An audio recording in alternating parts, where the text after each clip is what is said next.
బాబు ఎమ్మెల్యేలకు class speaker ఇవాళ TDP కేంద్ర కార్యాలయంలో విస్తృత స్థాయి సమావేశం జరగనుంది. ఈ సమావేశంలో ఇంటింటికి మంచి ప్రభుత్వంపై ప్రజాప్రతినిధులకు దిశానిర్దేశం చేయనున్నారు.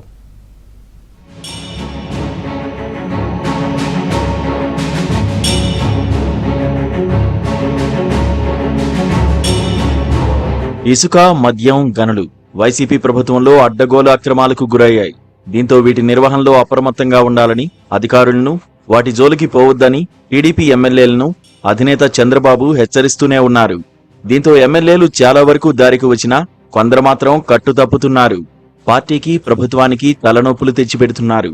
దీంతో ఇలాంటి వారిని గుర్తించి సరిచేయడానికి ఆదివారం విస్తృత స్థాయి సమావేశం నిర్వహించనున్నారు.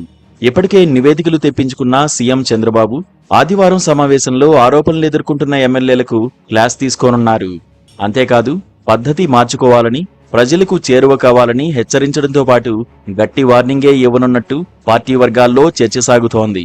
ఏడాది పాలన పూర్తి చేసుకున్న దరిమిలా ప్రజల్లో సానుకూల దృక్పథం పెంచే విధానాలపై వారికి దిశానిర్దేశం చేయనున్నారు.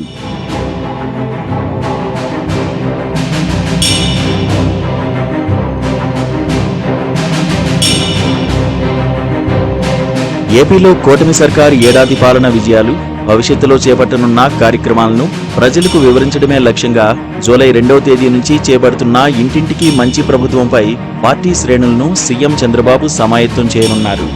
మంగళగిరిలోని టీడీపీ కేంద్ర కార్యాలయంలో చంద్రబాబు అధ్యక్షతన జరిగే ఈ సమావేశంలో మంత్రులు, ఎంపీలు, ఎమ్మెల్యేలు, ఎమ్మెల్సీలు, పార్టీ నియోజకవర్గ ఇన్ఛార్జీలు, పొలిట్ బ్యూరో సభ్యులు పాల్గొనున్నారు. ఇంటింటికి మంచి ప్రభుత్వం కార్యక్రమంతో పార్టీ శ్రేణులన్నీ ప్రజల్లోకి వెళ్లాలని అధినేత దిశానిర్దేశం చేయనున్నారు. ఏడాది పాలనలో విజయాలతో పాటు భవిష్యత్తులో చేపట్టనున్న కార్యక్రమాలను ప్రజలకు వివరిస్తారు. అదేవిధంగా ప్రతిపక్షం వైసీపీ నేతల అరాచకాలను కూడా ప్రజలకు వివరించనున్నారు.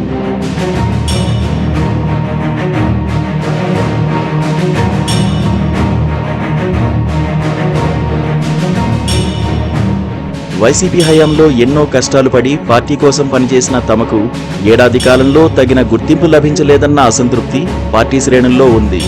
ఈ విషయంపై అధిష్టానం ఇప్పటికే దృష్టి సారించింది. వైసీపీ హయాంలో దాడులకు గురై ఇబ్బందులు పడిన నాయకులు, కార్యకర్తల్లో చాలా మందికి ఇప్పటికే ఏదో ఒక రకంగా చేయూతనిచ్చారు. మిగిలిన వారికి త్వరలోనే తగిన గుర్తింపు లభిస్తుందన్న భరోసాను పార్టీ శ్రేణులకు కల్పించడంపై పార్టీ విస్తృత స్థాయి సమావేశంలో చంద్రబాబు చర్చించనున్నారు. పార్టీ కోసం కష్టపడిన వారికి అన్యాయం జరగబోదన్న హామీ ఇవ్వనున్నారు. ఈ నేపథ్యంలో వైసీపీ అరాచకాలను ధీటుగా ఎదుర్కోకపోతే మున్ముందు మరింత బరితెగిస్తారని పార్టీ పెద్దలు భావిస్తున్నారు. ప్రజల్లోకి వెళ్లి అధికార పక్షం చేస్తున్న తప్పులను వివరించడం వరకు అభ్యంతరం లేదని, కానీ సంఘ విద్రోహ శక్తులను కూడగడుతూ శాంతి భద్రతలకు విఘాతం కలిగించడం సరైన విధానం కాదని అంటున్నారు. దీంతో వైసీపీ అరాచకాలకు చెక్ పెట్టే అంశంపై విస్తృత స్థాయి సమావేశంలో చర్చించనున్నారు.